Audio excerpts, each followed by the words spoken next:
that. Keep it alive through these lines I write. I keep it live cause I thrive. I might just blow your mind tonight. I'm so hyped but it's no hype. From this height it's direct hits on sight. I'm your type, lend me your ears to show you that there's something in me. I'm not giving up, I'm standing right here holding these days hostage. And I'll make this my year. We turning fear into love and the love's in the air. I love doing this cause nothing compares. Nothing can share that same type of feeling when you feeling them flares. They can't catch it, it's havoc. I rip to a tear, switch a scenario on stereos, I leave them impaired. Variables start to change and they're all in my range. I just gotta grab it, it's all mathematics. Every step is drastic, I make it fantastic. I'm trying to take your breath away. Asthmatic. This is live through the stereo. Go and let it blow, blow through the stereo.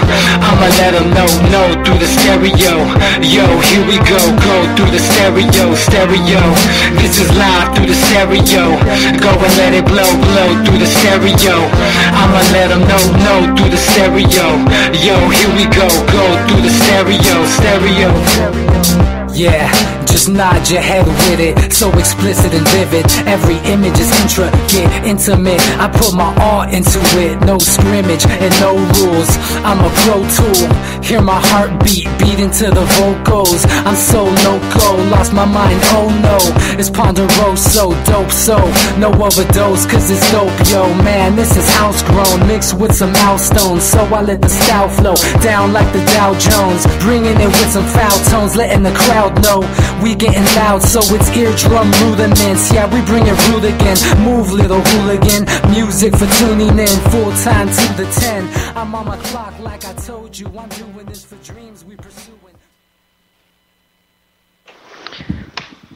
Hey everybody, welcome back to the Anti-Media Radio, once again with your host Nick Burnaby here on UCY.tv. Make sure you guys check out our site, theantimedia.org. We had a ton of stories cranking out today.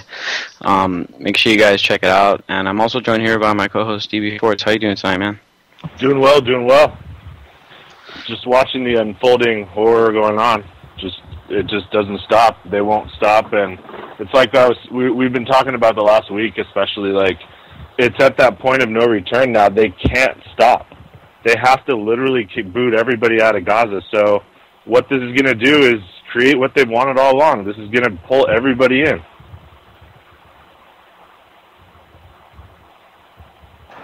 Yeah, what's it called? Israel was just announcing today that they have no real plans of cutting back this military operation. In fact, they're probably just going to expand it.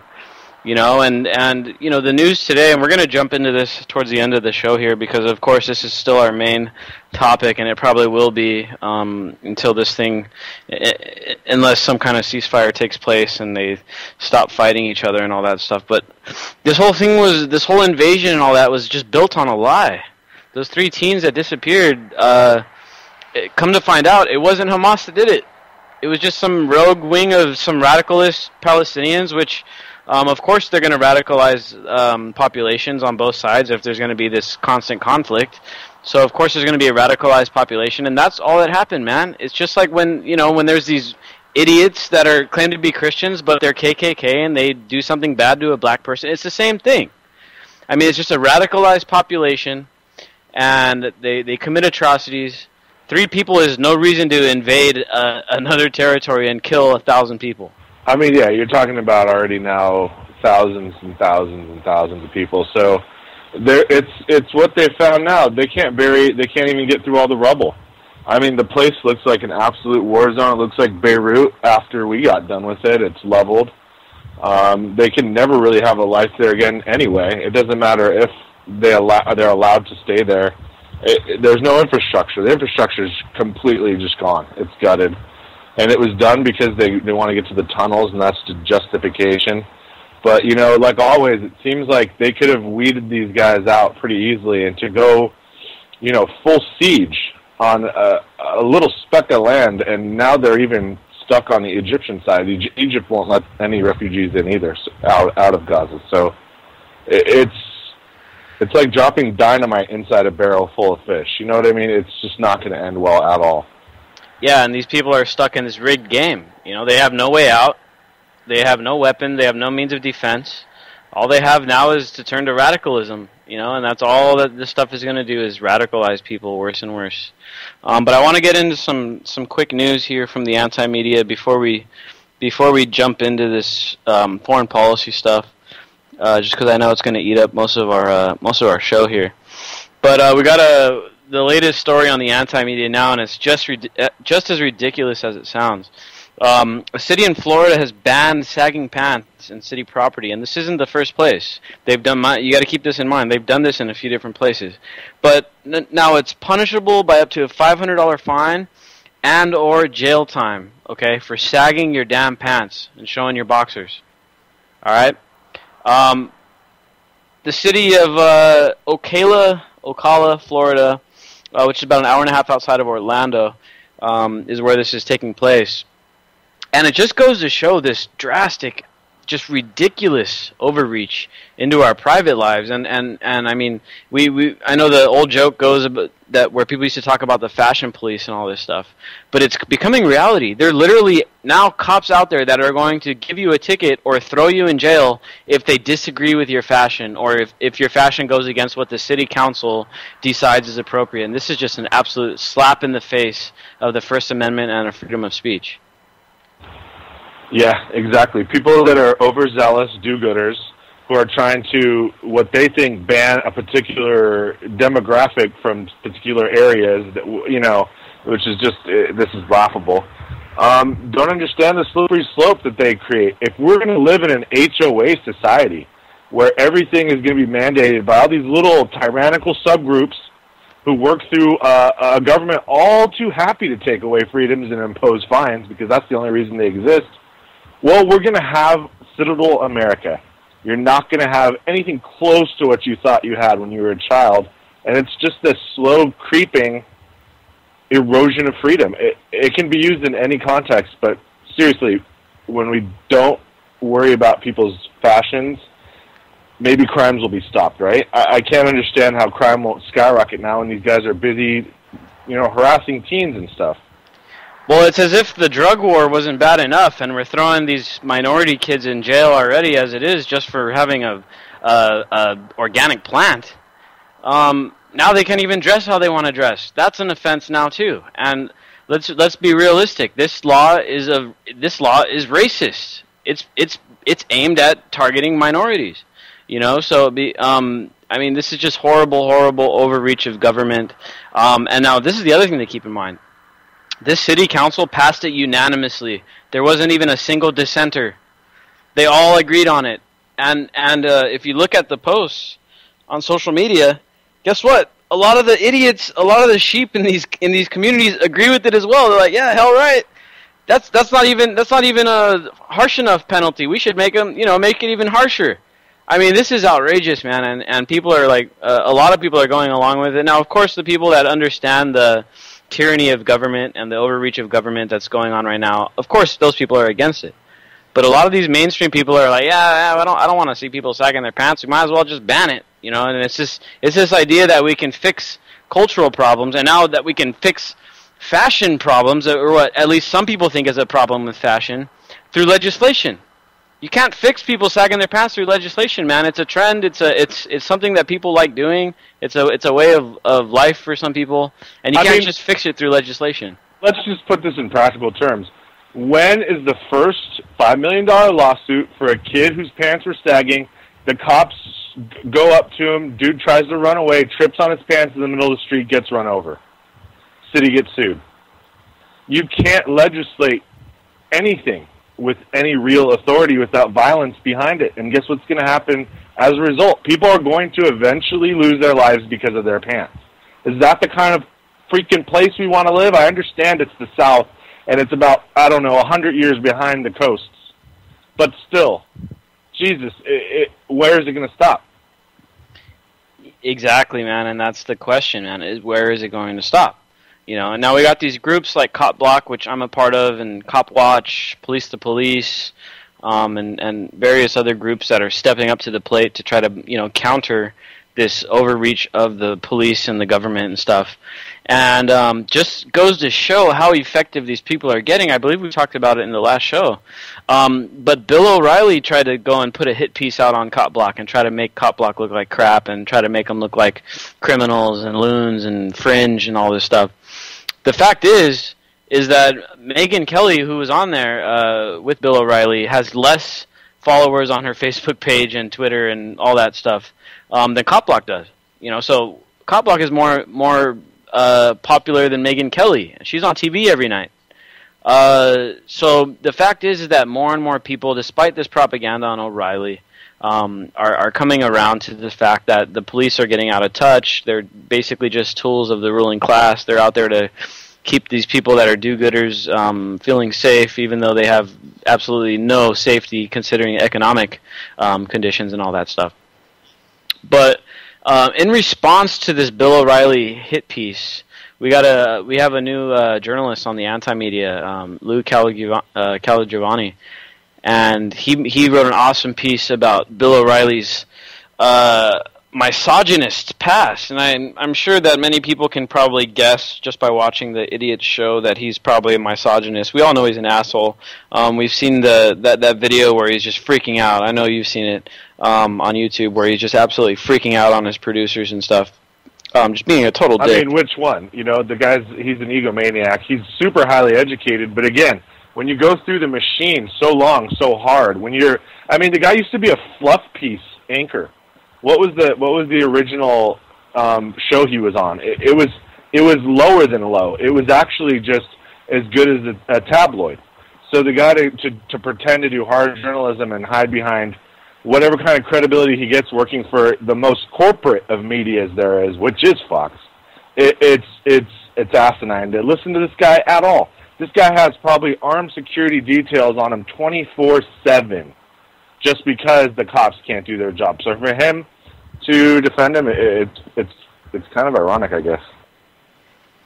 Yeah, man. And now this story, it's on the anti-media. You guys should be able to find it there on the front page. But he had a long-time producer, and we're talking about years and years and years of sexual harassment here. And her name is Andrea Macris. She doesn't work for Fox anymore, thank God.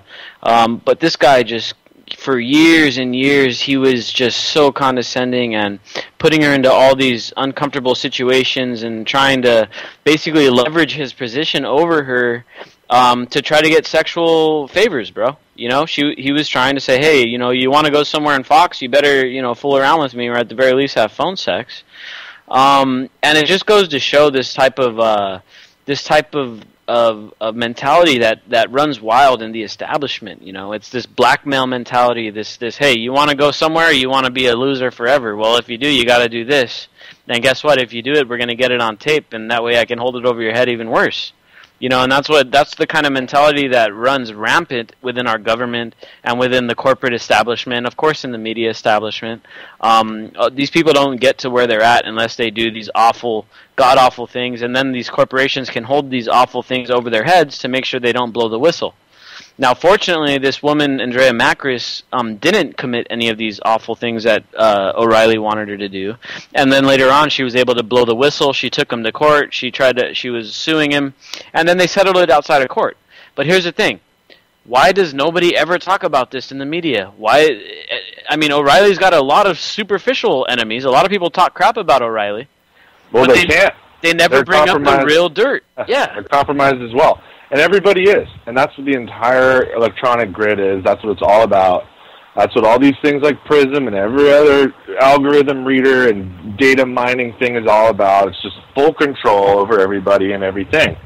But when you get rid of certain things which are going on now, there is really a spiritual awakening going on subtly right now, where people are starting to kind of disregard their ego. They're starting to think of sexuality even as more or less just kind of happenstance. I don't know if you've even heard of this, Nick, pansexual movement, where somebody goes, it's people, if I'm in love with you, whatever your body is, it's what it is.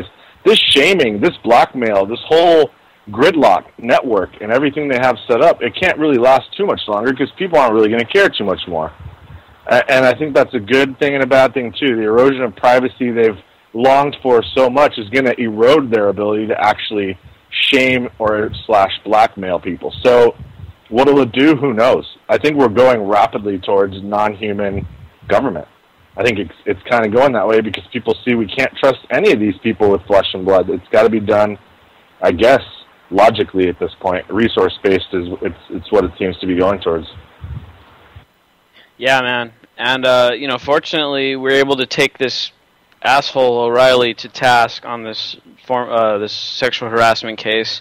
Now, this is a few years old, but, let's be real. It's probably still going on. And he's probably still acting that way, and we all know he's still an asshole. And in all honesty, I would care less if he got in a car wreck tomorrow and died. I'm not saying anyone should go commit violence against him, but we don't need these idiots anymore. They're all idiots. All these people on TV, they're not journalists anymore. They're nothing but paid actors, shills. And even if they wanted to report the truth, they can't. Because guess what? They're leveraged against, just like Bill O'Reilly was trying to leverage against his producer, Bill O'Reilly's superiors leverage against him.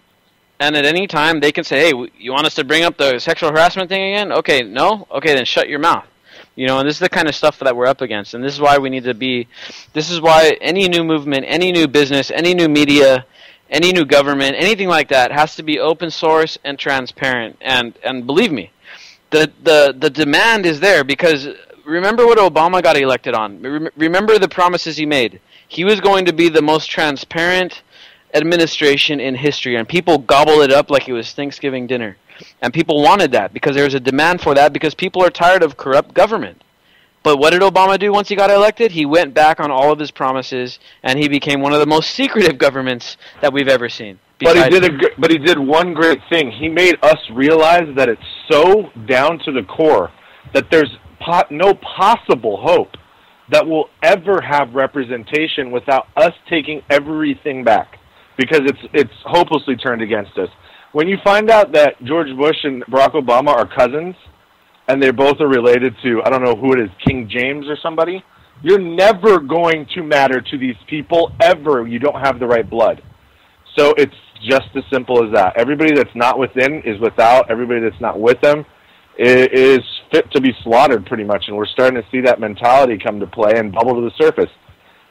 I think he actually did us a great service. He woke up a good half of the people that were on the fence and made them realize, listen, this guy was a big sham. They're going to pull another one with Hillary or whoever else. Even Warren's going to be a big sham because she's part of it. You can't be part of it. The system can't work anymore. Yeah, I agree with you 100%, man. And especially over on the middle right, a lot of libertarian-leaning Republicans kind of that a lot of these guys voted for Obama and stuff because they liked him on social issues and things like that, and a lot of people liked him on foreign policy. Think about a lot of the Tea Party wing, a lot of the Libertarian wing really liked him on foreign policy, and I know a lot of people that voted for Obama that just can't believe what he's done. We had Chris on the show, what was it, a week ago, maybe a week and a half ago, and he was a 2008 Obama voter, and he was just like absolutely, now he's just completely against him because he's seen what he's done. And I think that is you're right, I think it is a service to us. Now, if we think about the coming election, and I honestly, if we look at the cycle, I think it's going to be a Republican that's going to sweep into power just because the Democrats are taking such a beating right now, and I think it's all by design. Just like how John McCain ran against Obama, that was hilarious. He had no chance. But now they're setting the stage for a conservative or a Republican to win the presidency, and now guess what? A lot of the people on the left are going to say, you know what, screw this system is awful. So now we're going to be able to start recruiting from people on the left. Right now, most of the people are coming from the right, and then after 2016, a lot of the people are going to be coming from the left, and they're all going to be shifting into the independent mind state. And they're going to start realizing, okay, well, this system is letting us down, and now it's time to start looking for alternatives, whether our alternative is independent candidate or we're looking for non-government alternatives, counter-economic alternatives, and things like that. I mean, one way or another, I think people are realizing, okay, this system is not working out for most of us. It's working out for a very few handful of people, which are getting extremely rich right now. But for the most part, it just isn't working out for almost everybody. But what are you going to do with that money? You know what I mean? There's nobody to buy anything. You're just going to continually accumulate more tech on top of it, and become transhuman at some point and leave the planet. And then what? And then what about everybody else? This is the whole future scheme going on. I mean, it's going to get pushed so far to the top that the people at the bottom are going to be completely super desperate. I mean, this is what we're going to try to avoid. We got to get everybody micro farms, and it has to be sustainably powered. And once that's done, well, the rest falls into place. When you can feed yourself and you have energy, it's game over. So that's the whole thing. Because that's the end game plan, is there's going to be a massive collective of super rich that just have so much resources that they're gods. I mean, we can't, if we let it get to that point, this will be the end of things. Which is why time is of the essence, man. You know, and the time is now, and we've got the technology, we've got the knowledge. Now all we've got to do is mobilize it correctly, organize it correctly, and I think that's something you and me are talking about doing. Is just taking this movement to the next level, man. And at this point in the game, it's still all about awareness, because we can't take actions until enough people are on the same page. And so it's all about just pushing forward with the awareness, pushing forward with the solutions and the alternatives. And then eventually it won't be so hard when this whole sham of a system comes crashing down. It won't be so hard to make the shift and to move over to the next best thing, which is going to be open source, transparent systems, whether economic or political. Exactly. It's what's going to happen is you're going to have your life savings eroded if you continue to buy into this dollar system. You know, if you have cash right now, property or metals is probably the way to go, unless you're super rich, and then you can do whatever you need to do. But when that happens, when the grocery stores have that hiccup of a week or two, and when the banks run out and there's pandemonium in the streets and people running around and they're trying to get into these camps, and we all know not to go to those places because that's when outbreaks will break out. When all that stuff's done with, when it's over with, what are we going to go to? We know now that the system, the reliability and the confidence we had in it is completely shot, and we're going to have to get back to the local in a very real way and very quickly. And we're going to have to demand that all of the resources the government's been pilfering away into underground bases and everything else have to be reallocated to provide for us so that we can provide for ourselves. In other words, everything's got to be given out and divvied out free to the people so they can take care of themselves. Yeah, man. What we need is economic security, so that people, unfortunately, of maybe you're not maybe lesser intellect, maybe they just think differently, more based on emotion and things like that. Because most of the problems in this world, most of the racism, most of the discrimination, most of the anger, most of the hate, it all stems from economic insecurity, man. People are worried about how they're going to get their next meal, or worried about why they're not getting a raise at their job, or worried about why their house isn't worth that much, or worried about why they got so much damn student debt or mortgage debt or whatever it is.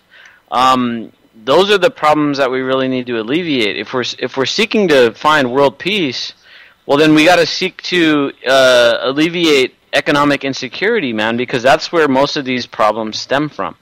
And with all the money and the countless dollars, and I just got done writing an article for this site called The Mind Unleashed. I'm sure a lot of you guys have heard of it, about how how the U.S. is financing both sides of the Israel-Hamas conflict.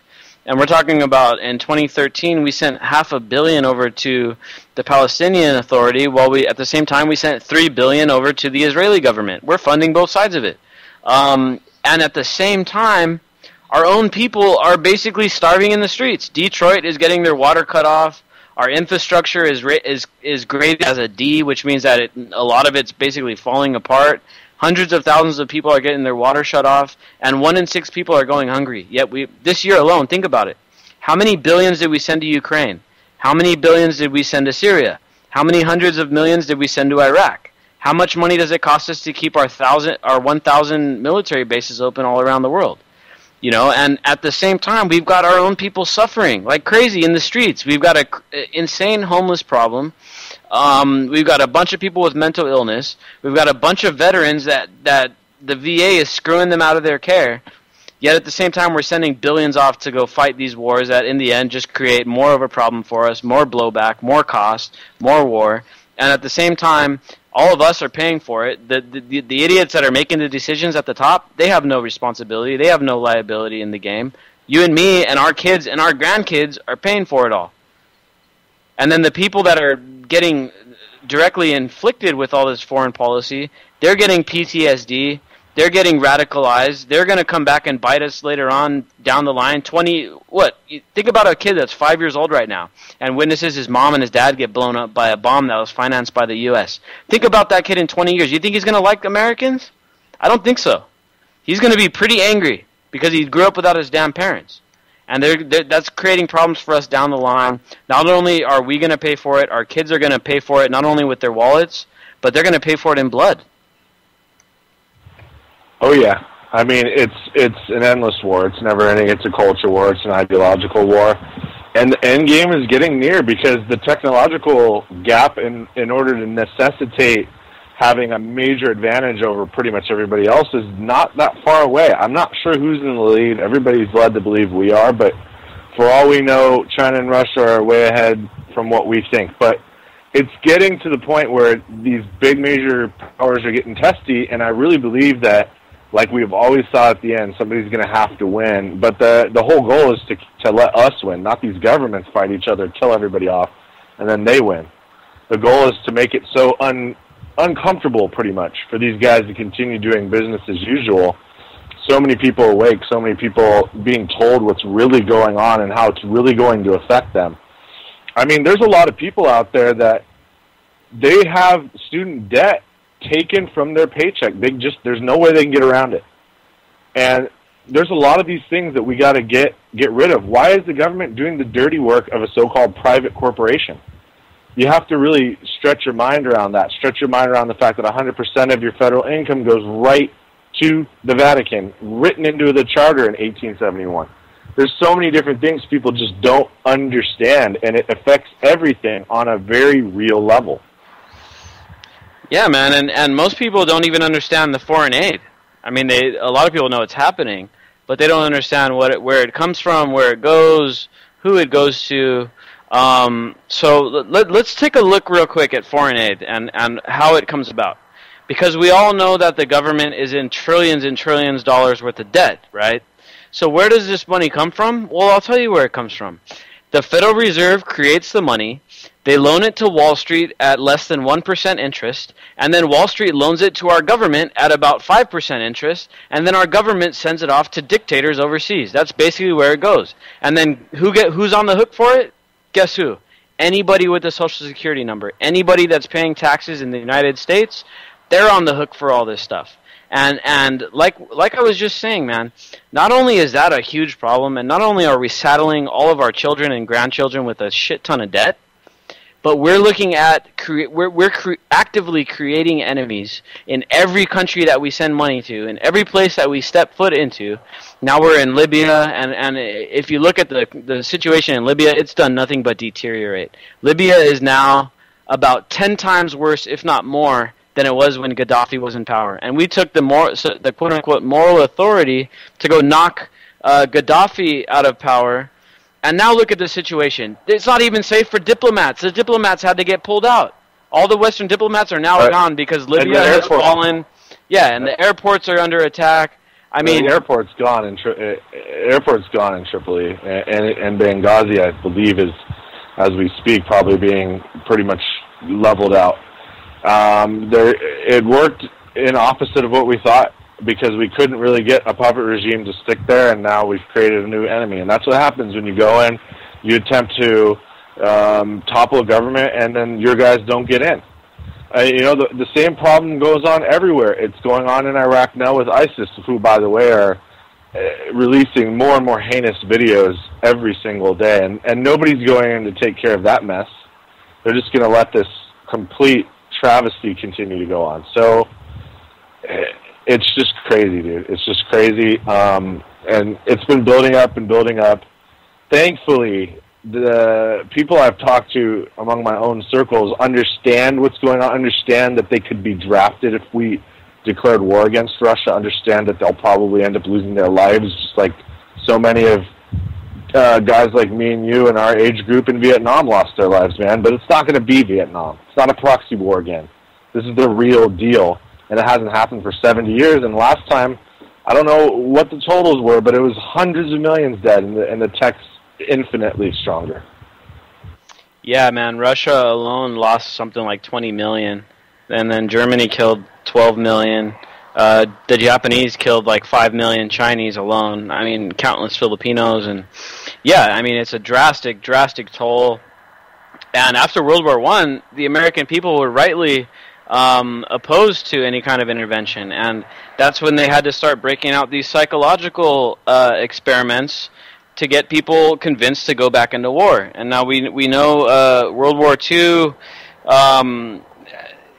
we didn't have any moral skin in the game. You know, we knew about Hitler's atrocities, we knew about Japan's atrocities in China, but then we got involved after Pearl Harbor, right? And this is a great transition into our next topic here, but it's arguable that Pearl Harbor was preventable. And they knew damn well what was going on, but they let it happen because they knew that if that happened, it would drive us into World War II. And now we're starting to see these same patterns take place all around the world where the American people are so war-weary from Iraq, from Afghanistan, all this horrible things that have these horrible foreign policy blunders that we've had. And you know, we saw what happened when they tried to get us into a full-on military intervention in Syria, and the resistance from the people. So now they're going to try to force these incidents on us, like this downing of this plane. Whether actually downed by Russian-backed separatists or not, doesn't matter. It's being propagandized to use against us to foment this kind of consent from the public to go to war, because they know without consent, if they did it anyway, there would be some really harsh consequences, which are much bigger than what we even see now. You know, and now we're starting to see these same tactics being used against us that were used in World War I, that were used in World War II, that were used in Vietnam. Google the Gulf of Tonkin incident. I mean, it's just over and over, same pattern. I mean, these guys have a formula that works, but it's on us to say, hey, look, here's the formula. We know that this is a trick question, and it's time to provide the answer to this formula, and the answer is not creating another war. Yeah, I mean, if you even just look at it non-partially, just forget that 300 people lost their lives, which is a horrible thing in a sense. It really harkens back to, do we get involved in a nuclear war over a plane being shot down? Does that make sense to anybody in the wildest depths of hell? Because that's what would open up, man. People that say 10% support a war against Russia for this, please, by all means, send your children. Be the first wave. Have them all die horribly, because they will, because they're stupid like you. And we'll get rid of that segment of the population that, you know, wants to fight all the time. You know, the Deep South rednecks can go die against Russia, and we'll protect the homeland against what we know is going on right now, an incursion from within. Because there's no way in hell, nobody in the military of either side wants to fight. There's no end. That's what nobody gets. With the tech that's out there now, it doesn't matter if you're buried in base underground, they'll microwave you into a little puddle. It doesn't matter where you are in space, they'll find you. There's nowhere to go. There's only total war and annihilation, or we boot these fools out, these sick bastards that run things, and take everything back. That's the only other options we got. Exactly, man, and every country's got to do it. You know, and people, I've had a few people get mad at me this week because I'm posting such anti-interventionist content about Ukraine and how the U.S. and how the U.S. has no moral authority going into Ukraine, especially considering they shot down an Iranian airliner full of civilians and never even apologized for it. I mean, we've done it. And so we have no moral authority to really go in and say, oh, hey, you guys can't do that. Only we can. You know, it just doesn't make sense. But here's the thing that I try to get across to people when they're like, well, hey, why are you so against U.S. intervention? Russia's a bad guy too. Russia does bad stuff too. And I agree. Here's the thing. I agree. Russia does some awful things, and Russia is run by an oligarch government just like we are. Russia is an oligarchy just like we are. Yeah, maybe they have a different philosophy of power and different ideas of how things should be, but their government is just as terrible as ours. But here's the thing. Their government isn't our problem. Their government is Russian citizens' problem. America's government is our problem, and that's who we need to worry about. I really don't like to delve into the bad things Russia is doing, even though I know they're doing horrible things in Ukraine. And yeah, they are backing the Russian separatists and all that stuff in eastern Ukraine. I understand that. And I understand that a lot of people in eastern Ukraine don't like the Russians having so much influence. But guess what?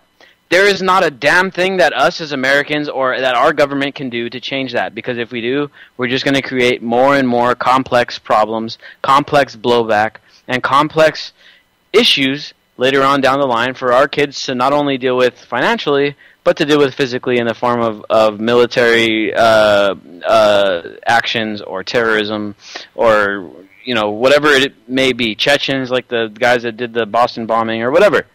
You know, and it's just none of our damn business. It's over there on Russia's border. I think Russia knows a little bit better what's going on over there than we do. And I think that it's up to their people and the people over there in Ukraine and the people in Russia to problems, and it's up to us to pull back away from these foreign policy issues that are so far away from us. We have no clue of what's going on, and it's time to focus back on getting our own house in order and our own economy fixed, our own homeless problem fixed, our own poverty problem fixed, our own hunger issues, and our own infrastructure issues. And we got to stop blowing up bridges over there in Iraq and Afghanistan and start fixing the ones that are over here. You know, and there wouldn't be so many people pissed off at the government right now and doing all these crazy things. And you got to face it, the American public is getting radicalized as well. Look at all these right-wingers that are so against immigration and all that stuff.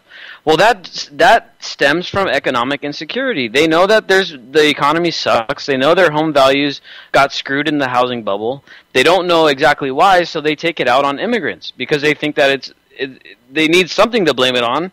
And just like the Nazis were able to convince the Germans that it was the Jews' fault, well, guess what? The establishment here is trying to get them to blame it on immigrants instead of blaming it on Wall Street, the military-industrial complex, and an oligarch government. It's the same exact thing. Exactly. And people in their weakness, and I'm going to say that with all impunity, dude, because it's weakness to go after somebody fragile and vulnerable, like an immigrant population coming up, fleeing violence. We started by starting banana republics, by starting the drug war, by propping up dictators, and by arming, let's face it, these narco gangs. So, dude, people that say get out immigrants, I want them to get out because to me they're unintelligent and they don't understand the real world and the complex issues behind why these people are fleeing their own countries. I want them to get out. I don't want people that are uninformed because being ignorant is now a choice in the age of information, and I don't believe those people have earned the right to be in our advanced society. They don't have the right mindset to me. They don't. They don't want people coming up to help. They want to kick out the wrong people. Kick out the right people, and that's weakness to me, man. You go after people that you think you can marginalize when you're being marginalized by people that you could band together with these people coming in and take the power structure out with them. They don't want to be part of it any more than we do. So it's, again, divide and conquer works great on small minds. It works great on them. And that's the whole thing, man. We gotta marginalize the small minds in our country. Marginalize these people. Those are the people that need to be discriminated against. Yeah, man, and unfortunately, a lot of people that are actually kind of intelligent get swept up in it because of the whole, group mentality type of thing.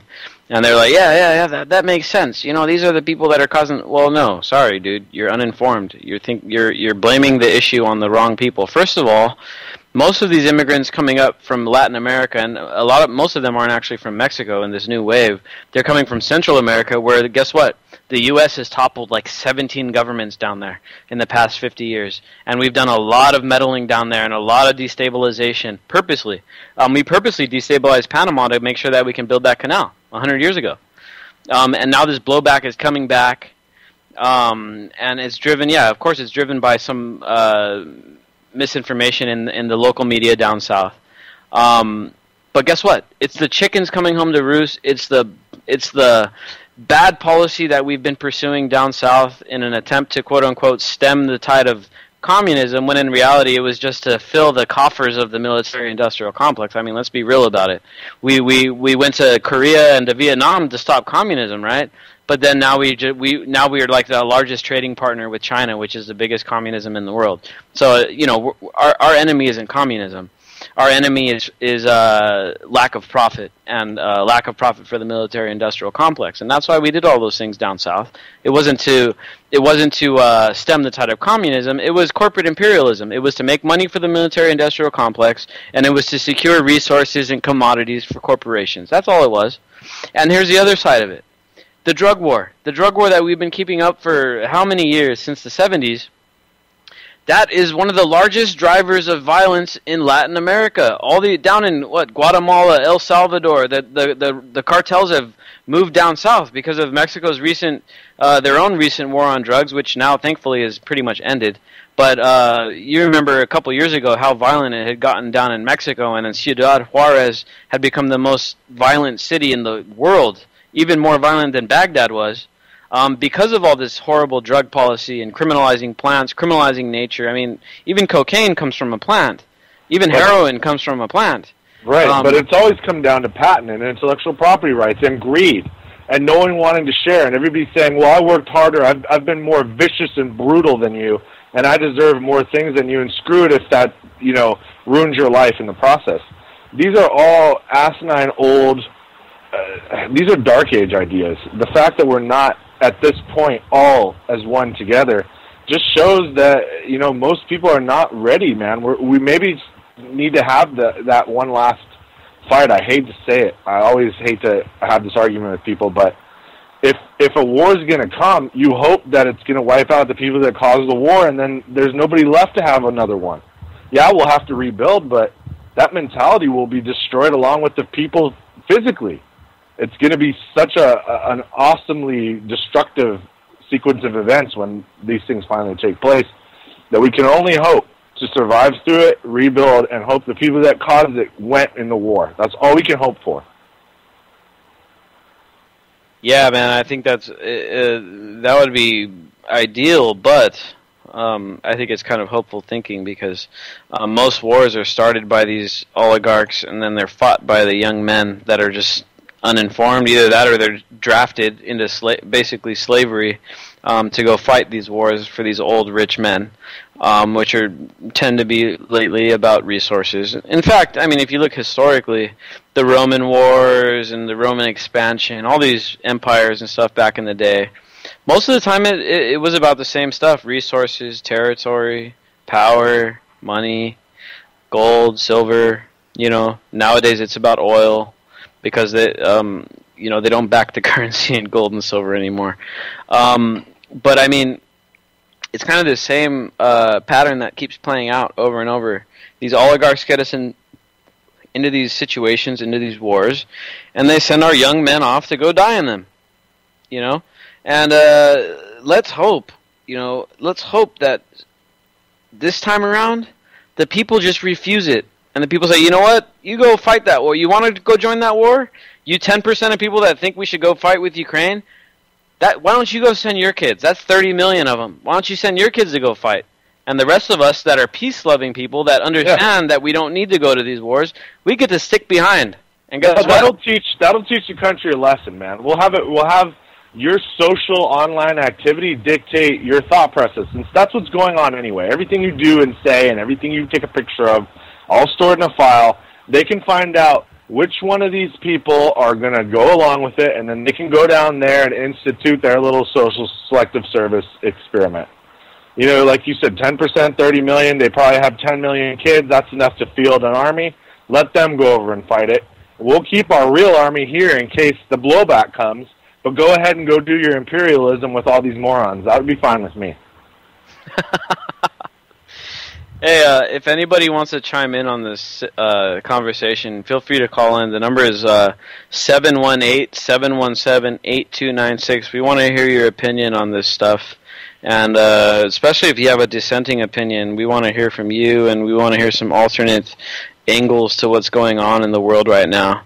I guess we can go ahead and move right into this Ukraine thing. And this, to me, we talked about it when it first happened, but this is just a slap in the face. Now, you remember the story about how Joe Biden's son became executive over at Gazprom, which is one of Ukraine's largest gas producers, right? Right.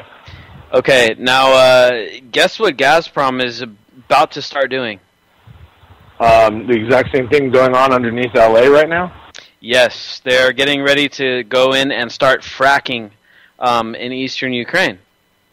And let's be real, we got to remember what we just talked about. Most conflicts, most wars, most imperialism is based on resources. Since fracking is this pretty new discovery, and now they're unlocking all these access to natural gas. And think about it. If they can frack Ukraine, guess what? They can cut Russia right out of the equation, right? So this is what it's all about, man. This is what we got to understand about Ukraine. It's all about getting access to these natural gas reserves. And I looked at the map today. These areas of Ukraine that have this natural gas where they can frack and get it are enormous, dude. We're talking about 1/4 to 1/3 of the country can be fracked to the limits. And this is enough natural gas to supply Europe for probably 20, 30 years. You know, and that's what it's all about. They're trying to move the chessboard and create this economic imperialism against Russia. And now, like I mentioned earlier, of course, Russia is a bad actor as well. But it's not our problem to be going in there and playing a chess match against Russia. They're on the other side of the earth. And we need to, if they want to do something, we got to let the local people, we got to let Europe deal with Russia and let America deal with our own problems. And that's exactly where I stand on it. I understand Russia is horrible. I understand that they do bad things, but I also understand that the U.S. government is much worse than Russia. We've toppled many more governments than Russia. Even the USSR. Yeah, the USSR was horrible. Stalin was horrible, but that was a long time ago. It's not a global communist state anymore. It's now more of an oligarch state, just like we are. And so now we have no moral authority to go and tell Russia what to do. It's up to the people that are being affected by Russia's policies to say, hey, we're tired of it, we're fighting back. If Ukraine wanted to rebel against Russia, then that's what they should do. But and we they shouldn't. Are. They are, but we shouldn't be sending them billions and billions of dollars to help them do it. They should be doing it on their own, maybe with the help of Western Europe, which is much closer to the problem. I mean, that's why I can't understand how anyone could defend the position. If we had a similar thing happen, which we did, which was the Cuban Missile Crisis, we'd respond accordingly, and they are.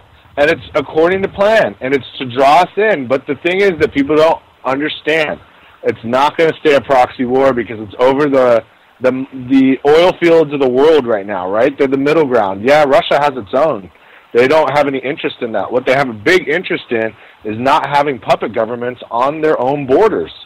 Any superpower wouldn't allow that. China doesn't want Taiwan to be there. We would never, ever allow a Mexico or a Canada, and we didn't allow a Cuba, that would have a foreign influence. It's just common sense. So, you know, it's not going to end in a proxy war. Just like Israel's not going to just be some incursion and go back to normal because they've crossed the point of no return. There's just nowhere to go anymore. Yeah, man. So, I mean, we got to understand the other thing. Now, the Ukraine thing obviously is about this natural gas, and I can't believe that they slapped us in the face with Biden's own son. I mean, how out of the loop is that? I mean, they normally don't do that kind of crap, but now they're just openly going out and doing this kind of garbage. But the other thing to keep in mind about Gaza is that Gaza's got plenty of gas fields off of its coast as well that are technically its territory. Now, Israel doesn't let them develop it. And Israel basically goes in and steals these oil fields from them. But Gaza, even though it's a tiny little piece of land, They do have resources, man, and they're just not able to tap into them because they're under such a horrible, horrible embargo.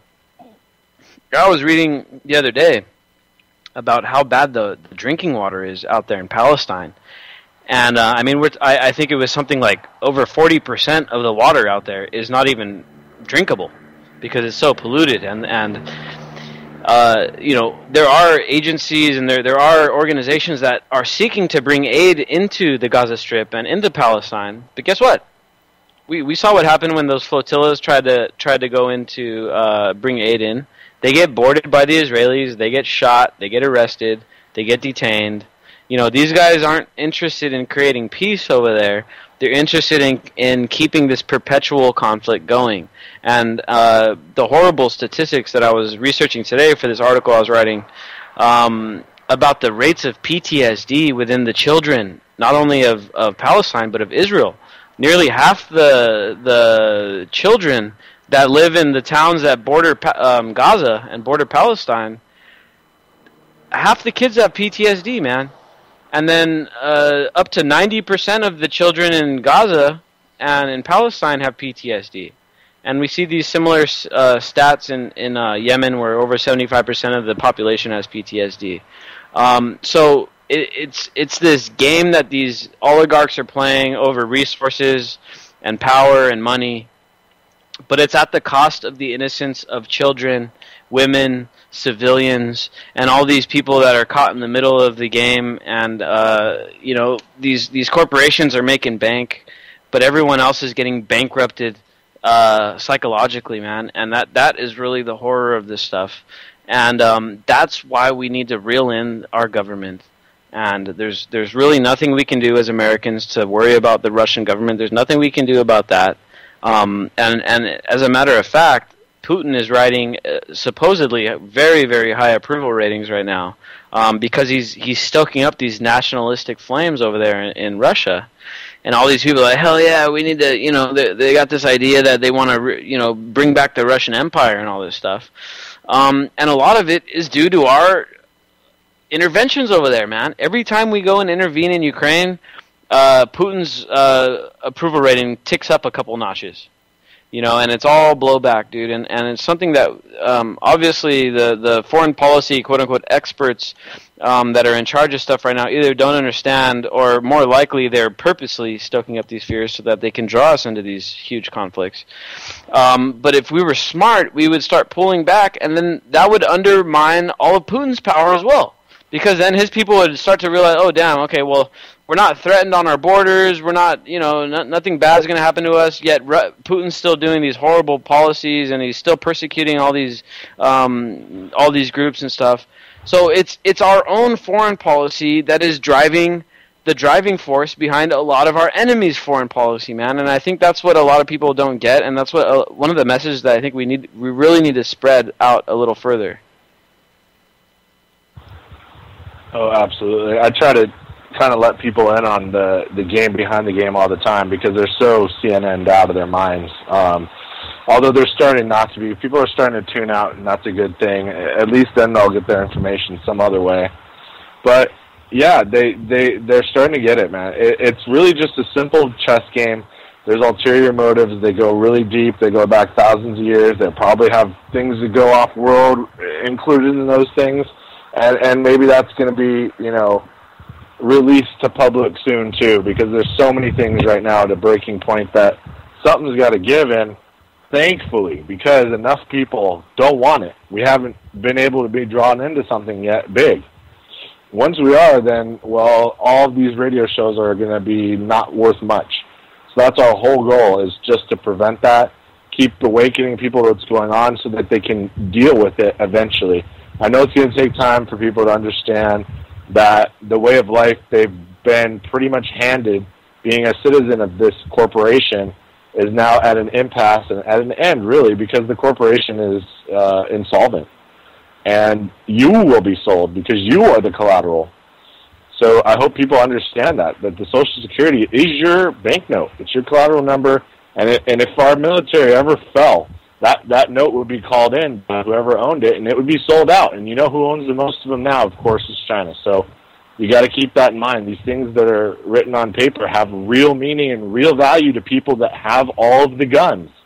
So get that, you have to get that into your head. Things could change here real quick.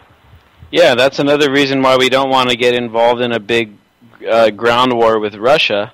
Yeah, Russia has a dwindling population, but they do got a lot of technology.